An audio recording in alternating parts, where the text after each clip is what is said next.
HTTV with Illingworth and Gregory. We're joined with Dean Whitehead. Dean, first of all, how important was the win over Derby? I think everybody knows the importance of the win after two defeats, on the trot, the previous two games. So it was really important we bounced back with a good performance and 3 points, which we've done both. So we're really pleased. And obviously that would have been a big boost to the spirit in the dressing room as well. Is that something you can take forward into tomorrow's game? Yeah, I think so. But our spirit was never in question. We just had a disappointing result in the midweek against Preston. But we showed the character and the togetherness of the squad, and we bounced back with a really important victory. You face Fulham tomorrow. What do you expect from that one? We know what sort of side they are. There, they like to get the ball down, play. They've got some good players. Good movement. They got good ability. So, but we're fully aware that their home record's not as good as it maybe should be. So, we'll be looking ways to make sure we improvise our game on them and make sure we do things properly from the start. And you'll be looking to get back to winning back-to-back wins again, won't you? Of course, yeah. We want to win every game. So we'll be going there with plenty of confidence. There's no reason why we shouldn't. So we'll go there, stamp our authority on the game, and hopefully get a positive result. Obviously, it was the open day yesterday, and you were training at the John Smith Stadium.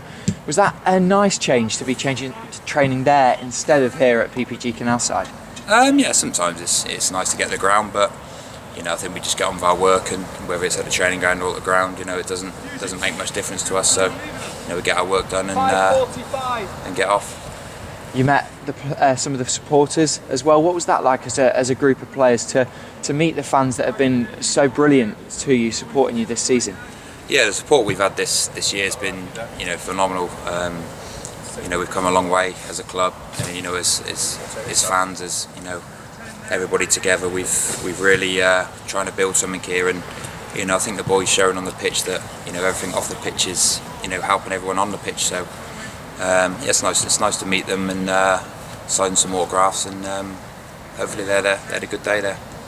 Obviously, there was no midweek game this week. Has that given the players extra time to recover for this game against Fulham? Obviously, after what was a tricky week with 3 games in 7 days before. Yeah, I think so. I mean, after 3 games in 7 days, the Sunday Wednesday game we had was tough, and the Saturday was quite close to the Wednesday. So I think the boys are happy that there's been a 7-day break, and can get on the training ground, do some good work, and prepare for Fulham. You were given the vice-captain role this year when Hudson's out. You take the armband. Is that something you've been looking to do in your career, obviously with all the experience that you've had?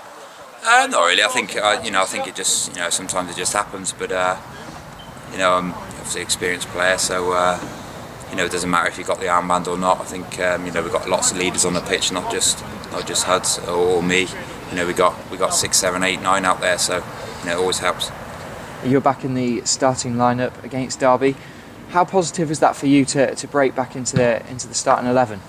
Yeah, it's been I've had to be patient. The boys have been playing really, really well.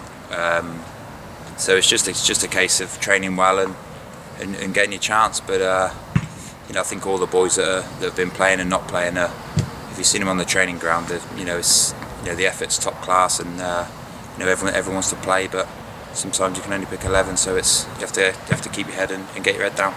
You've been playing alongside both Aaron Moy and Jonathan Hogg. How different are the two to play with, and is it hard to adapt to their differing playing styles? No, not really. I think we train from every day. We know each other's strengths and what each other do. So it's pretty easy really. But they're both in great form at the moment. So I just have to make sure I keep myself fit and ready to whenever called upon. You've touched upon the strength and the squad depth of the Huddersfield Town squad. How important has that been so far this season, and how important do you think it will be come 40, 30 games in? Yeah, I think so. I think obviously at the start of the season,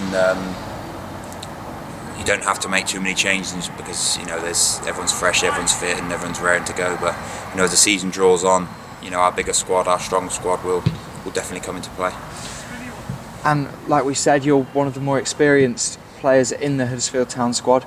Is it your role now then, when Huddersfield lose a couple of games, to make sure the players' heads don't drop, and when you get back to winning ways, that their players don't get too far ahead of themselves? Yeah, I think so. I think we're not stupid in the dressing room. We know what's what, but it is, like I say, it is important to, when you lose a couple of games, not get too down, and obviously when you win, don't get too carried away. So we'll get the balance right, which we feel we've got in there in the change room at the moment. So all's well at the moment. Just finally, over 2,500 fans are travelling to Craven Cottage tomorrow. How important have they been with their home support and their away support, just kicking you on the last final minutes of the game? Yeah, like I say, I think it comes from all the squad really. I mean, the support we've had home and away this year has been magnificent, and long may it continue. And hopefully we can keep giving them 3 points to go home with.